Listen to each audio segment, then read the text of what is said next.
So welcome to The Point. I'm so excited to have you on and have us take a little bit of time today. I have to say that this is the first and I'm hoping the only point that we do via Zoom. So Yeah. virtually, it's so good to have you here. Thank you so much, Katie. One thing that I wanted to ask, as one of the co-founders and CEO of GSD&M, you're in your own right an iconic brand.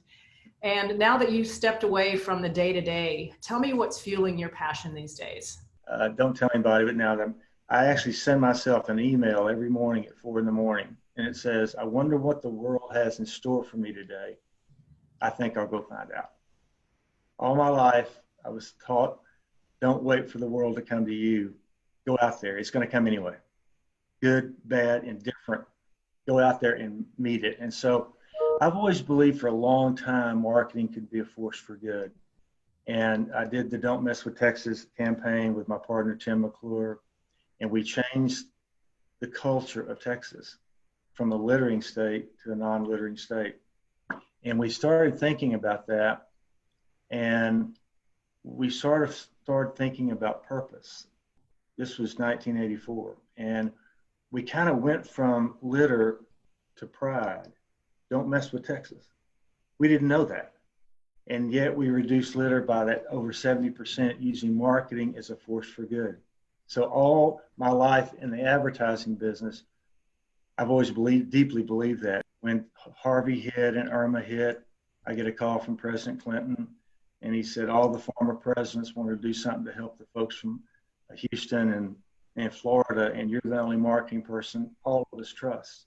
So I got President Obama, the Bushes, Carter, Clinton. The next day, we filmed them 5 former presidents in one 30-second spot. And we raised $60 million in one day. So I believe my passion is using marketing as a force for good. I think our philosophies, and I know we've talked about this a few times, are very much in alignment, where as an agency too, we believe in working with clients and working on projects that truly have consequence in the communities that we serve. And it's a very deep belief that we have. And, I think we could talk. We're partners in purpose on that, sister. We really are. Absolutely. Well, and that's ironically kind of the reason how we got to know each other during this time of COVID, was when we got to spend a little bit more time together talking. And I know you and Matthew McConaughey are really close, and you two went in together to produce a piece about fighting the virus and how important it was to stay at home. Why did you feel like you needed to step up and to spread that message? Well, again, Matthew and I have done a lot of work together in the past. And again, he believes marketing as a force for good too. And so we just believe that all of this us versus them that's going on, even before the virus hit, we need to be a country of us again, USA. If we only get to hear what they all want us to hear, the news, the politics, we need to use marketing to meet you in the middle. We need to bring people who can think and love and care. We might differ on politics, but we care about each other, and that's not kumbaya stuff. So we produced 3 or 4 PSAs, one called The War on the Virus. It says, and then the other one we did was all these, Anthem Lights is a band that sings all of these American great songs, and we did a spot, and at the end it said, "This thing is not about politics. It's about us." And so we just continue to believe that marketing has to be done as a force for good. I would agree completely. So let's shift to something that's happening right now with our Black Lives Matter movement. And I just wanted to get your thoughts because it's been much discussion amongst us here. I look out there and I see brands that are really authentically on the forefront of this.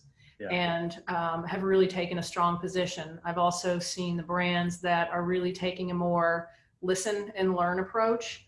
And then I think we've all seen the brands that have just fumbled horribly. And I'd like to hear your thoughts on what you see happening out there from a communications and storytelling perspective. Yeah, it's obviously we're all living through this, and I think in the end it's going to be good for America. I really think that we're going to start listening to each other again, and we're going to ask ourselves, what can I do better? What can I do better? I think brands need to say, what can I do better? And I think they need to celebrate their employees and celebrate what they're doing. And I tell people, a lot of brands, you may not can change the world, but you can change your world. Right. And be a better you, be a better us. Let's change and improve our world. And in the process, brands, you will change collectively the world. So I've always said, look inside first. So what do you think the next leaders of tomorroh are going to look like? Who have? I think they have to be driven by purpose, not politics.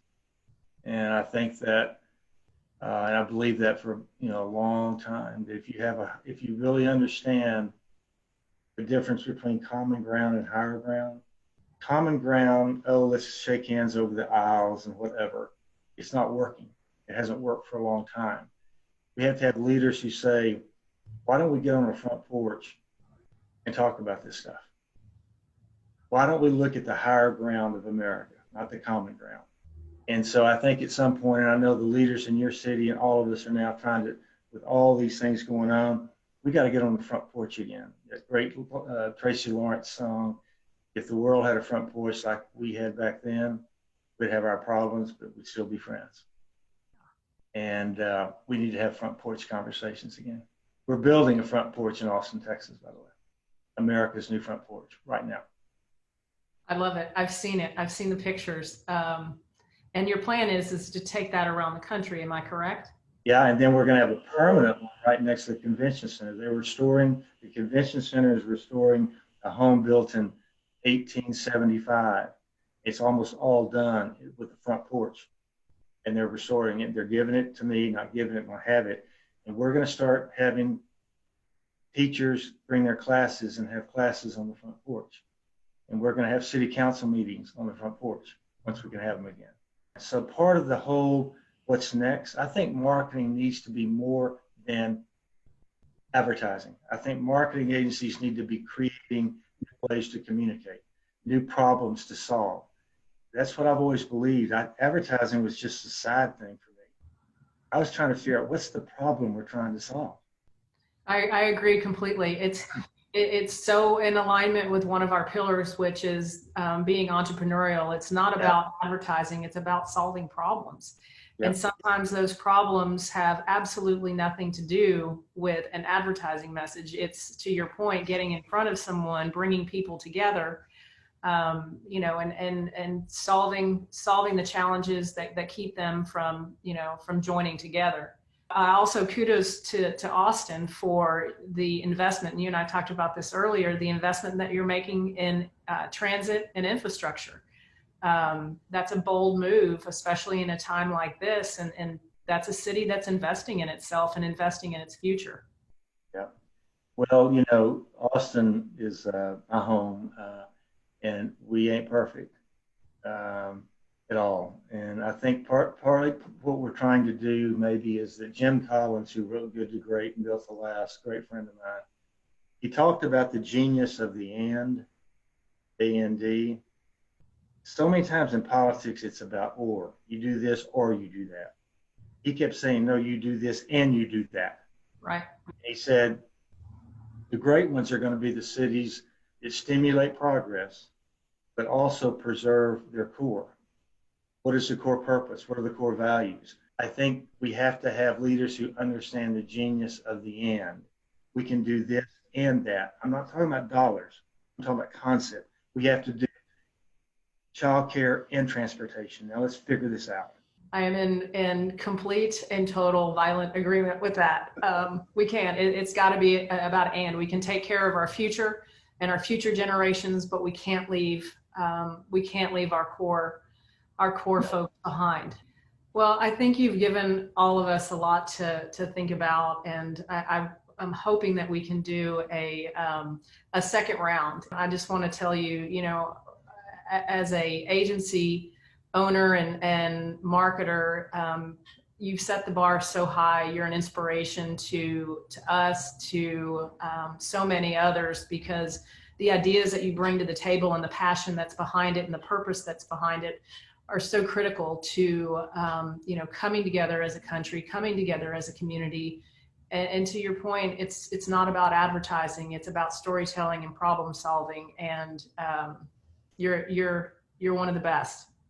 You ain't bad either. I mean, that's been a real treat. And we were supposed to do some big things together. We will too. We will. And thank you, San Antonio, for being a part of my life. Even when I got more tickets in Selma than I could. The last ticket I got, I was on the way to defensive driving class. But anyway, that's a whole other story. All right. God bless everybody. Godspeed. God bless. Thank you again for your time.